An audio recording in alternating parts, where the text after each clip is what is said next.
এখন বহুদিন পর মা আর ছেলে সাক্ষাৎ হয়ে গেছে। চরম একটা নির্যাতন করেছে বেগম জিয়ার উপরে হাসিনা, ধরে কথা দেখতে কতক্ষণ করেনি হয়তো।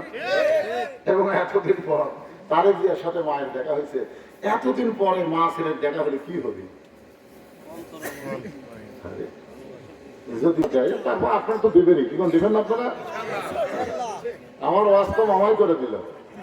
এই নামাজের ওয়াজ কিন্তু আমি শুরু করছি, ঠিক কিনা বলেন? নামাজটা কিভাবে আসলো, কিভাবে আদায় করা লাগবে, নামাজ পড়ার কথা আছে না কায়েমের কথা আছে, এইগুলো কথা আমি বলতেছি। এর মধ্যে মামা একটা মারাত্মক কথা বলেছে, সেটা হলো তিনি 17 সালে গেছিলেন ও আদা করবার কথা কন না কেন? এখানে আমাদের অন্য ধর্মের এক ভাই বসে আছে, তাই না? আচ্ছা থাক। তো এখানে মামা কিন্তু বলেছেন লব্বাইক আল্লাহুম্মা লব্বাইক লব্বাইক লা শারিকা লাকা লব্বাইক ইন্নাল হামদা ওয়ান নি'মাতা। এরপরে কি বলছে মামা? লাকা ওয়াল মুলক লা শারিকা লাক। এখন এইটারই যদি আমি অর্থ করবার যাই, ওই জায়গায় আপনি ওয়াদা করলেন যে আল্লাহ ছাড়া অন্য কারো রাজনীতি করিও না, আল্লাহ ছাড়া অন্য কাউকে রাষ্ট্রনায়ক মানিও না,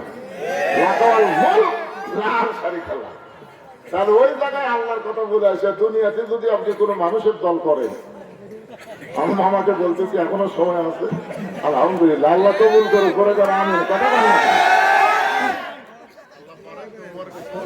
পারে না, আল্লাহ পারে না। কারণ আমার মামা তো, আল্লাহ আমাকে ধরবে, তুমি মামা পরিচয় দিচ্ছ তুমি। কারণ মা নিজে যখন বললো যে 17 সালে ওয়াদা করে আছি, আমি সে ওয়াদা তুলে ধরলাম।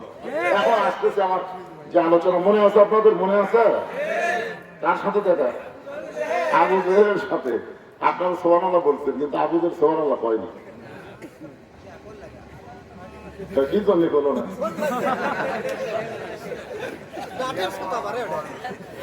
আল্লাহ নবী বললেন, চাচা আজকে গভীর রাতে আমি ঘুমিয়েছিলাম, ফেরেশতা জিবরাইল আমাকে ঘুম থেকে চেতন করে জমজমের কূপের পানি দিয়ে ওযু করানোর পর বুরাকের পিঠে চড়ে বাইতুল মুকাদ্দাসের মধ্যে দিয়ে 2 রাকাত নামাজ পড়াইলাম।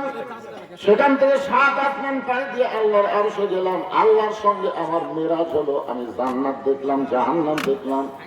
আল্লাহ আমাকে 5 ওয়াক্ত নামাজ দিল। জোরে কোন কয় ওয়াক্ত? এই 5 ওয়াক্ত নামাজের ফজরের নামাজ পড়ে আপনার সঙ্গে আমার দেখা হলো।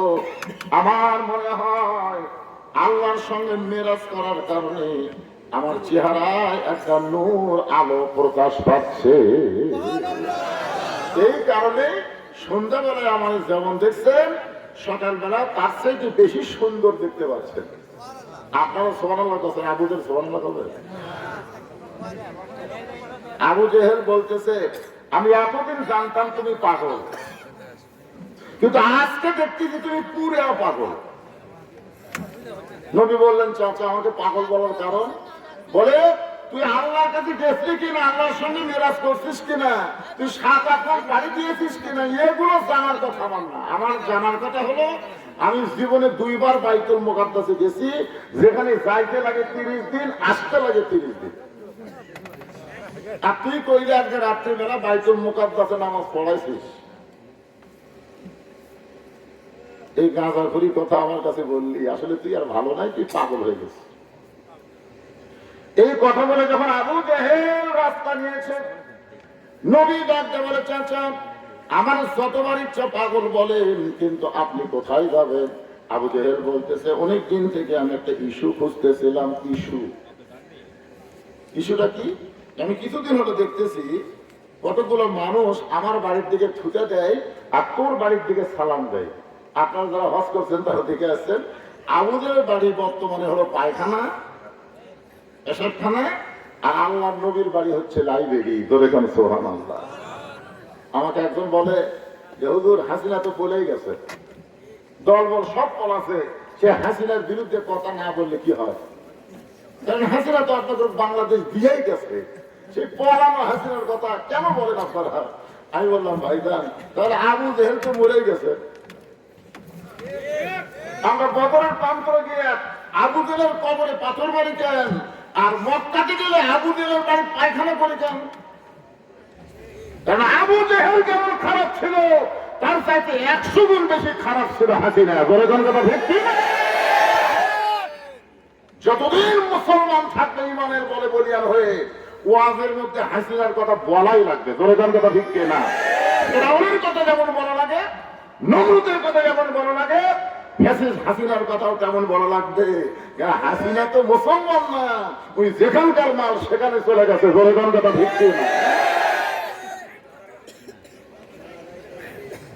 কি বুঝতেছে? মাঝে মধ্যে তুই একটা না দিলে তো শরীর গরম হবে না রে ভাই।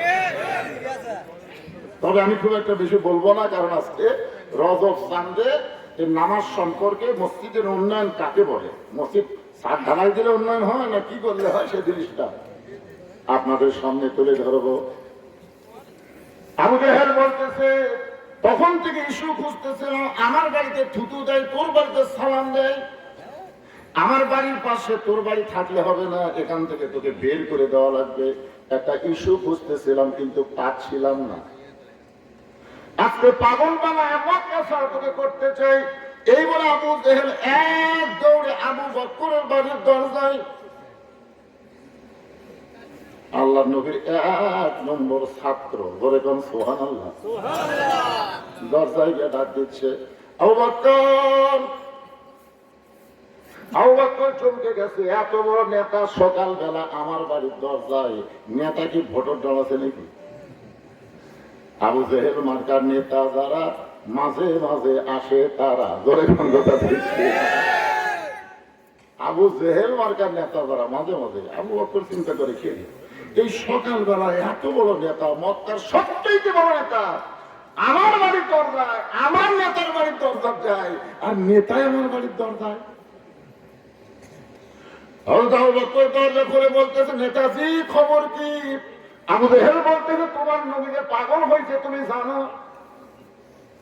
যেই বলছে তোমার নবীরে পাগল হয়েছে তুমি জানো, সঙ্গে সঙ্গে আবু বকর বলেন, আবু জেহেল যেই কথা একবার বলেছো, ওই কথা যদি দ্বিতীয়বার উচ্চারণ করো, কি বুঝতেছেন? একবার বলছে, এই কথা যদি দ্বিতীয়বার উচ্চারণ করো তাহলে আবু বকর 3 ধাপ পিছনে, আবু জেহেল 3 ধাপ পিছনে গেছে। 3 ধাপ পিছনে গিয়ে বলতেছে, আবু বকর আমি শুনেছি তোমার মতন নরম মানুষ দুনিয়াতে নাই, আর তুমি নরম মানুষ এমন গরম হলে কেন? আবু বকর বলতেছে, আবু জেহেল যারা প্রকৃত মুসলমান হবে তারা সবসময় নরম থাকবে না, কায়দা বুঝে তারা গরম হওয়া লাগবে। গরম কথা হচ্ছে না? বাংলাদেশে যদি আল্লাহর কোরআনের সমাজ চান, আল্লাহর কোরআনের রাষ্ট্র চান, কোরআন অনুযায়ী চলে যদি মুসলমান হয়ে উঠতে চান, তাহলে নরম সবার সুযোগ নাই, এখন মাঝে মাঝে আমাদের গরম হওয়া লাগবে। গরম কথা হচ্ছে না? কি বুঝতেছেন?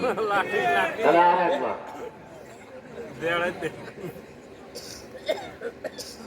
আবু বকর বলে, আবু জেহেল তুমি যে কথা বলো সেই কথা যদি আর একবার বলো। আবু জেহেল বলতেছে, আবু বকর তুমি না শুনেই এত গরম হলে কেন? তুমি কি জানো তোমার নবী আজকে রাত্রিবেলা বোরাকের পিঠে চড়ে বাইতুল মুকাদ্দাসে, যেখানে যাইতে লাগে 30 দিন, আসতে লাগে 30 দিন, সেই বাইতুল মুকাদ্দাসের মধ্যে 2 রাকাত নামাজ পড়ানোর পরে 7 আসমান পাড়ি দিয়ে আল্লাহর আরশে গেছে, আল্লাহ পাকের সঙ্গে দেখা করে আল্লাহ তাকে 5 ওয়াক্ত নামাজ দিয়েছে, আর সেই নামাজ নিয়ে দুনিয়াতে এসে সকালবেলা আমার সঙ্গে দেখা করে এই গাঁজা করি গল্প বলেছে। এখন বলো তো সে কি মাথা ঠিক আছে? সঙ্গে সঙ্গে আবু বকর বলে, আবু জেহেল এই কথা যদি আল্লাহর নবী বলে থাকে তাহলে এক বিন্দু মিথ্যা বলে নাই। আবু জেহেল বলতেছে, আমার সকালটাই মাটি রে। চিন্তা করে দেখে, আপনারা আল্লাহর কোরআনের মাহফিলাইছেন, সেই কোরআন থেকে যে কথাগুলো বলা হবে, এই কথাগুলোর মধ্যে যদি সামান্য সন্দেহ পোষণ করেন তাহলে মুসলমানের ঘরে জন্ম নিয়ে মুসলমান হয়ে মরা যাবে না। আমল করেন মানা করেন, কোরআনকে বিশ্বাস করতে হবে। কুল জাল হাক্ক ওয়া যাহাকাল বাতিল ইন্নাল বাতিলা কানা যাহুকা। বিশ্বাস করেন? কারা কারা বিশ্বাস করেন? 2 হাত তুলে আল্লাহকে দেখান তো। লিল্লাহি তাকবীর।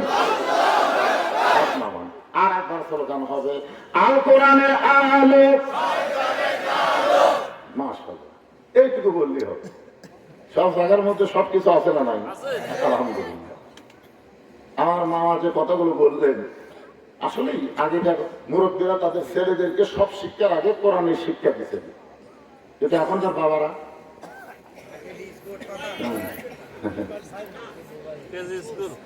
আবু বকর এক দৌড়ে আসছে নবীর কাছে। আবু জেহেলের কথা শুনে আবু বকরের কোনো সন্দেহ হয়নি, বরং বিশ্বাস করে এক দৌড়ে নবীর কাছে এসে দেখে আল্লাহ নবী কামা হেলান দিয়ে কাঁদতেছে। আবু বকর রুমাল দিয়া নবীর চোখের পানি মুছে দিয়ে বলে, ইয়া রাসূলুল্লাহ, আজকে এত খুশির দিনে আপনি এমন করে কেন কাঁদতেছেন? ওগো আল্লাহর নবী, এত খুশির দিনে এমন করে আপনি কেন কাঁদতেছেন? এই বছরে আপনার চাচা আবু তালেব মারা গেছে, এই বছর আপনার দরদের বিবি খাদিজা মারা গেছে, এই বছরে তায়েফের ময়দানে গিয়া আপনি রক্তাক্ত হলেন, আর সেই বছরে আপনি আল্লাহর আরশে গেলেন, আল্লাহর সঙ্গে আপনার দেখা হলো, আল্লাহ আপনাকে 5 ওয়াক্ত নামাজ দিল, এই খুশির দিন এমন করে কেন কাঁদতেছেন? নবী বলে, আবু বকর, এই খবর তোমাকে কে দিয়েছে? এই খবর তোমাকে কে দিল? বলে, আবু বকর এই খবর, আবু জেহেল এই খবর আমাকে দিল। আল্লাহ নবী বলে, আবু বকর, এই খবর কি তোমার বিশ্বাস হয়? আবু বকর বললেন, সাদ্দাক্তা ইয়া রাসূলুল্লাহ, এক বিন্দু মিথ্যা নয়।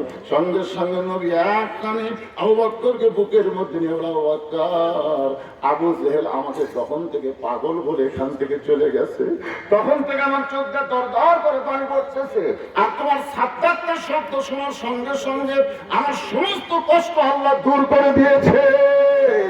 আল্লাহ বলে, হাবিব, আপনার আবু বকর সাদ্দাক্তা বলার সঙ্গে সঙ্গে আমি আল্লাহ তাআলা আসমান থেকে তাকে সিদ্দিক ডিগ্রি দিয়ে দিলাম। চারিদিক থেকে যে কয়েকজন সাহাবী সব নবীর কাছে এসে হাজির। ওগো আল্লাহর নবী, আমরা শুনতে পাইলাম আল্লাহ নাকি আপনাকে 5 ওয়াক্ত নামাজ দিয়েছে, আপনি নাকি আল্লাহর আরশে গেছিলেন, আল্লাহর সঙ্গে আপনার মেরাজ হয়েছে, আপনি জান্নাত জাহান্নাম দেখছেন, আপনি বাইতুল মুকাদ্দাসের মধ্যে 2 রাকাত নামাজ পড়াইছেন। আল্লাহ রাসূল বলে, তোমাদের মনের খবর কি? বলে, আমরা সবাই বিশ্বাস করেছি। জোরে করে সুবহানাল্লাহ। আপনি একটু বলেন তো, আল্লাহর সাথে আপনার কেমনে সাক্ষাৎ থাকে? মানে সাক্ষাৎ তো হয়েছে বিশ্বাস করি, কিন্তু সাইজটা কিরকম? তো রাসূল এভাবে হাত দেখালেন, আমার দিকে তাকান, এভাবে তীর ধনুক আপনার দেখেন, এই ধনুক, এই ধনুকের মতো এক পাশে লা ইলাহা ইল্লাল্লাহ, আর এক পাশে আমি মুহাম্মাদুর রাসূলুল্লাহ সাল্লাল্লাহু আলাইহি ওয়াসাল্লাম। ওমর ফারুক বললেন, ইয়া রাসূলুল্লাহ, এই নামাজ পড়লে কি হবে? যে নামাজ আল্লাহ আপনাকে দিল, এই নামাজ পড়লে আমাদের হবেটা কি? আল্লাহ তাআলা বললেন, ইন্নাস সালাতা তানহা আনিল ফাহশাই ওয়াল মুনকার, একমাত্র নামাজই পারবে মানুষকে যাবতীয় খারাপি থেকে বাঁচায় দিতে। আমি সংক্ষেপে এটা একটু একটু বন্ধ করে দিয়ে একটা কথা বলতেছি। এই যে বছর রাসূল মেরাজ করেছিলেন, এটা হলো নবুয়তের 10ম বছর। বলেছেন কত বছর? এরপরেও কিন্তু নবী 3 বছর মক্কা ছিলেন, কিন্তু নামাজ কায়েম করতে পারেন নাই। আল্লাহ যেখানেই নামাজের কথা বলেছেন, কোরআনের প্রথমেই দেখেন আল্লাহ বলতেছেন, যালিকাল কিতাবু লা রাইবা ফি হুদাল লিল মুত্তাকিন আল্লাযীনা ইউমিনুনা বিল গায়বি ওয়া ইউকিমুনাস সালাহ। কি বুঝতেছেন? ওয়া ইউকিমুনাস সালাহ, কোরআনের এখান থেকে শুরু, সর্বমোট 82 জায়গা। জোরে কোন কয় জায়গা? এ কথা বলা লাগবে। 82 জায়গায় আল্লাহ নামাজ কায়েমের কথা বলেছে। এক জায়গা আল্লাহ বলেনি যে নামাজ পড়ো, একটা জায়গাতে আল্লাহ বলেনি নামাজ পড়ো, কিন্তু নামাজ পড়ার পরে কায়েমের আয়াত নবীর উপর নাযিল হচ্ছে, কিন্তু আল্লাহ নবী নামাজ কায়েম করবার পারতেছেন। 3 বছর নবী নামাজ পাওয়ার পরে গোপনে গোপনে নামাজ পড়িয়েছেন, নামাজ কায়েম করতে পারেন। নবী বললেন, আল্লাহ আপনি সবসময় খালি বলেন আকিমুস সালাত, নামাজ কায়েম করো, কিন্তু আমরা তো কায়েম করে পারতেছি না। আল্লাহ বললেন, হাবিব আপনি মক্কাতে আসলেই নামাজ কায়েম করতে পারবেন না, কারণ মক্কা আপনি হলেন ইমাম আর আবু জেহেল হলো নেতা। মক্কাতে আবু জেহেল কি? আমাদের বাংলাদেশে যারা নেতা তারা হলো আবু জেহেলের মতন। জোরে কোন কার মতন? কথা বলা হয় না, আবু জেহেলের মতন নেতা। আর মসজিদের ইমাম হলো আল ওলামা ওয়ারাসাতুল আম্বিয়া, নবীদের ওয়ারিস আলেমেরা।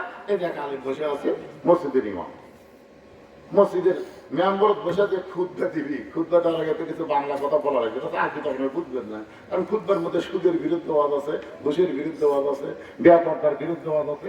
ইমাম সাহেব আগে চারিদিকে তাকায়, কি করি দেখে আমার কেশিয়ারি সুদ নাই, সভাপতি হ্যাঁ বড় চাকরি করা ঘুষ পায়, একটা মুসল্লির বইয়ের পর্দা নেই। এখন খুদবার বাংলা বলবার গেলেই কেশিয়ার সভাপতি সমস্ত মুসল্লি বাদ দেবে, এই নেতা বাদ দে, ইমাম বাদ দে, এটা চলবে না, এটা আমাদের বিরুদ্ধে ওয়াজ করে। আল্লাহ নবী ছিলেন ইমাম আর আবু জেহেল ছিল নেতা, যার কারণে মক্কায় 3 বছর নামাজ গোপনে হয়েছে, প্রকাশ্যে নামাজ কায়েম হয়নি। প্রকাশ্যে নামাজ কায়েম করতে গেলে আল্লাহ বলেছেন আল্লাযীনা ইম্মাক্কান্নাহুম ফিল আরদ, মুসলমানের মধ্যে কাউকে যখন ক্ষমতার চেয়ার দেওয়া হবে, তার 1 নম্বর দায়িত্ব হলো বাল্য বিয়ে বন্ধ করা। একদম ঠিক আছে। 1 নম্বর দায়িত্ব হলো মাদক মুক্ত সমাজ করা। 1 নম্বর দায়িত্ব হলো বেপর্দা নারী মুক্ত সমাজ করা। 1 নম্বর দায়িত্ব হলো পর্দা সেতু নির্মাণ করা। 1 নম্বর দায়িত্ব হলো রাস্তার উপর ওভার রাস্তা করা, নাকি? যতগুলা দায়িত্ব, এগুলা দায়িত্ব কিন্তু 1 নম্বর না। 1 নম্বর দায়িত্ব হলো আকামুস সালাত, নামাজ কায়েম করা। আজকে বাপি নামাজ পড়ে, বেটা নামাজ পড়ে না, দাদা নামাজ পড়ে, নাতি নামাজ পড়ে না, স্বামী নামাজ পড়ে, বউ নামাজ পড়ে না। ধরে কোন কথা বল না কেন? আবার বউ নামাজ পড়ে, স্বামী নামাজ পড়ে না। আপনি জানেন ইচ্ছা করে 1 ওয়াক্ত নামাজ বাদ দিলে তার শাস্তি কি? মান তারাকা সালাত মুতাম্মিদান ফাকা আফা, ইচ্ছা করে 1 ওয়াক্ত নামাজ বাদ দিলে সে কুফরি করলো। এই জন্যে এরা আমাদের উপায় না, মামা বললো না, এই কথাটা খুবই মনে কষ্ট লাগলো। তো ওয়াজ হচ্ছে কিন্তু মানুষ পরিবর্তন হচ্ছে না। ওয়াজতে মানুষ পরিবর্তন হলে নবীর চাইতে ভালো ওয়াজ কেউ জানে? সেই নবীর ওয়াজ দেয়া আবু জেহেল পরিবর্তন হয়নি। আবু জেহেলের সাইজ করা লাগছে বদরের যুদ্ধ। জোরে কথা পান না কেন ভাই? কথা বলে ওয়াজ দিয়ে আমাকে ওয়াজ দিয়ে কি হচ্ছে, ও যে একটা সাইকেলের রুল আমি যুক্তিবাদী করেন না, যে একটা টিউব টানা হয়ে গেছে, এখন ওই টিউব খুলে একটা পটি মারছে। আমার কিছু দূর যাওয়ার পরে আমার টিউব টানা হচ্ছে, আমার খুলে একটা পটি মারছে। আমরা বক্তারা মাঝে মধ্যে আসি, টানা টিউব পটি দেই। কিন্তু খালি পটি দিলে হবে না, ওই টানা টিউব টাইটে নতুন টিউব লাগান লাগবে। ধরে কোন কথা বল না কেন? ওরা হচ্ছে পটি পটি পটি মারতে দেবে, পটি দিয়ে কাম হবে? এই ধরনের আনুনাজ্জিলু মিনাল কুরআনি মা হুয়া শিফাউ ওয়া রাহমাতুল লিল মুমিনিন। আল্লাহু আকবার। সমস্ত সাহাবীরা নবীকে ঘিরে ধরে বলতেছে, ইয়া রাসূলুল্লাহ, এই 5 ওয়াক্ত নামাজ সম্পর্কে একটু আমাদের বলেন, যে নামাজ আদায় করলে যাবতীয় খারাপি থেকে আল্লাহ আমাদেরকে বাঁচায় দিবে। তাহলে সেই নামাজের দরকার আছে না নাই? দরকার আছে না নাই? খালি বাংলাদেশে নামাজ কায়েম হয়ে যায়, প্রত্যেকটা ছেলের হাতে 5G, 6, 7G মোবাইল থাকবে, ওরা কোনোদিন অশ্লীল ভিডিও দেখবে না, দেখবে না। এসব নামাজ পড়ে বাড়িতে তুমি দেখবার চাই, আজহারি ওয়াজ দেখছি, বদরুশিদের ওয়াজ শুনবি, আমির হামজার ওয়াজ শুনবি, তুই একটা ইসলামী সঙ্গীত শুনবি, মন মিন শারিল ওয়াসিল খান্নাস, মিন শারিল ওয়াসিল খান্নাস, নিজেকে নষ্ট বলবি, কে রে জানলা দরজা বন্ধ আছে, কম্বলের তলে একটু সাইজ করে একটু অপেরা মিনিট একটা টিভি যেত। তখন ইমান বলবে, পাগলা, জানলা দরজা বন্ধ থাকলে কি হবে রে? আমার আল্লাহর চোখ বন্ধ নাই। তোর এখন কথা ঠিক যারা নামাজ পড়ে তারা বিশ্বাস করবে কেউ না দেখলো কে দেখতেছে। এই নামাজটা যখন কায়েম হবে তখন এই বিশ্বাস আসবে। একটু মনোযোগ। আল্লাহ নবী বললেন, সাহাবীরা রে, সর্বসাকুল্য আল্লাহ তাআলা আমাকে 5 ওয়াক্ত নামাজ দিয়েছে। ফজরের ফরজ হলো 2 রাকাত। আমার কথা থেকে খেয়াল করবেন, ফজরের ফরজ হলো কয় রাকাত? ফজরের ফরজ হলো 2 রাকাত।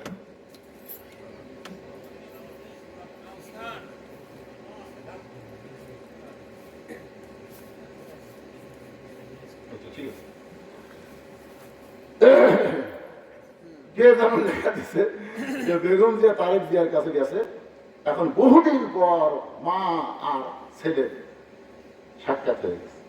চরম একটা নির্যাতন করেছে বেগম জিয়ার উপরে হাসিনা, ধরে কথা ঠিক কতক্ষণ করেনি ভাই না। এবং এতদিন পর তারেক জিয়ার সাথে মায়ের দেখা হয়েছে, এতদিন পরে মা ছেলের দেখা হলে কি হবে? যদি বউটা ভালো থাকে, বেটার বউ যদি ভালো হয় আর বউ যদি দাজ্জাল হয়, যাক সে ব্যাপারে কথা পরে বলতেছি, যেটা আমি বলতেছি একটার মধ্যে আরেকটা ঢুকান ঠিকই। এমনি তো আমার মাঝের মধ্যে মামা এসে ঢুকে যাওয়া হতে হবে। এখন আমি নতুন করে কিছু ঢুকাও না বাবা, যেটা বলতেছি, কারণ গত মাস মসজিদের উন্নয়ন করবে মাহফিল, নামাজ আমাকে বোঝা লাগবে। ফজরের ফরজ হলো 2 রাকাত, জোরে বলেন কয় রাকাত? যোহরের ফরজ হলো 4 রাকাত, আসরের ফরজ হলো 4 রাকাত, মাগরিবের ফরজ হলো 3 রাকাত, এশার ফরজ হলো 4 রাকাত। এই সর্বস্ব করলে 17 রাকাত নামাজ আল্লাহ আমাকে দিয়েছে। ফজরে আযান দেওয়ার 8 ঘন্টা পরে জামাত হবে, যোহরে আযান দেওয়ার 15 মিনিট পরে জামাত হবে, আসরে আযান দেওয়ার 15 মিনিট পরে জামাত হবে, এশার আযান দেওয়ার 15 মিনিট পরে জামাত হবে। কিন্তু মাগরিবের আযান দেওয়ার 15 মিনিট পরে যদি মুসল্লি আসে, খালি মসজিদ দেখবে, জামাত নাই। আপনার বলতো কারণ কি? সালাত তো নামাজের আযান দেওয়ার 8 ঘন্টা 15 মিনিট পরে এসে আমরা জামাত করি, আর মাগরিবের আযান দিয়েই জামাত। কারণ কি? না জানলে কি সময় জমবে, না জানলে বলবেন জানি না। আরো জোরে আপনারা বলেন তো, ফজর 2 হলেও জোর, যোহর 4 হলেও জোর, আসর 4 হলেও জোর, এশা 4 রাকাত ফরজ জোর, কিন্তু মাগরিব 3 রাকাত হলো জোর। কারণ কি? হ্যাঁ, আজকে জানেন, একটু মনোযোগ দিয়ে শুনুন, আজকে জানা দরকার আছে নাই। ওমর ফারুক বলেন, রাসূলুল্লাহ, এই মাগরিবের 3 রাকাত ফরজ নামাজ আযান দেওয়ার পরপরই কেন পড়া লাগবে? আর এই 3 রাকাত বেফর কেন হলো? এই নামাজ পড়লে আমাদের লাভটা কি? একটু মেহেরবানি করে বলেন। আল্লাহ নিয়ে বললেন, সাহাবীরা রে, আমার উপর আল্লাহ যেই কোরআন নাযিল করেছে, এই কোরআনের মধ্যে একজন নবী আছে, যেই নবীর নাম হলো ইয়াকুব নবী। ধরে বলেন নাম কি? যারা পারেন তারা আমার সঙ্গে একটু গুনগুন করে বলবেন, ইয়াকুব নবী বাস করিতেন কেনানে, সবার চাইতে ভালোবাসতেন ইউসুফকে। ইয়াকুব নবী 2টা বিয়ে করেছিলেন, 2 বইয়ের মাধ্যমে আল্লাহ তাআলা 12টা সন্তান দিয়েছিলেন। 2টা সন্তান খুবই ভালো, আর 10টা সন্তান অত্যন্ত খারাপ। ইয়াকুব নবী আল্লাহর কাছে কান্দের বলে, আল্লাহ, আমি নবী হয়ে জন্ম দিলাম, আমার 2টা সন্তান এত ভালো আর 10টা এত খারাপ কেন হলো? আল্লাহ বলে, ইয়াকুব, তোমার যে 2টা সন্তান ভালো, সেই 2টা সন্তানের মা ভালো, আর যে 10টা সন্তান খারাপ, ওই 10টা সন্তানের মা খারাপ। সন্তান ভালো মন্দ বাপের কারণে নয়, সন্তান ভালো মন্দ হয় মায়ের কারণে। মাগরিবের 3 রাকাত নামাজ কেমনে পাইলাম, পড়লে লাভটা কি? এইটা নবী যখন শুরু করছেন, এমন শুনে আবু জেহেল গ্রুপ নিয়ে হাজির। ওই যে আবু বকরের ধাক্কা খাচ্ছে, আর একবার যদি আপনারা মনে করতেছেন আবু জেহেল ভয় পড়ে গেছে, হাসিনা পড়ে যায়, কি করতে যায়? ওই খালি গ্রুপকে আসার চেষ্টা করতেছে, কথা বল না। আপনি মনে করতেছেন হাসিনা ভারতের যা বোঝা আছে, ওই খালি বাংলাদেশকে, তো বাংলাদেশ চাই না, বাংলাদেশের মাটি চাই, যা হোক বাংলাদেশকে ভারতের অঙ্গরাজ্য বানাবার চাই। ধরে কথা বল না কেন? মেজর ডালিম এতদিন পর বানাচ্ছে, আপনারা জানেন মেজর ডালিম বানাতে জানেন? শেখ মুজিবুরকে কেউ হত্যা করেনি, উনি বলেছেন ক্রস ফায়ার, হত্যা না করলে বাংলাদেশ ভারত হয়ে যেত, এ কারণে তারা হত্যা করছে। কেন হত্যা করছে, কি কারণে হত্যা করছে, সব কথা বলা হচ্ছে। 30 লক্ষ মানুষ শহীদ হয় নাই, মানুষ শহীদ হয়েছে মাত্র 3 লাখ। একজন নেতা চামচে নেতা বলছে 3 লাখ না 30 লাখ, শেখ মুজিবুরকে 30 লাখ।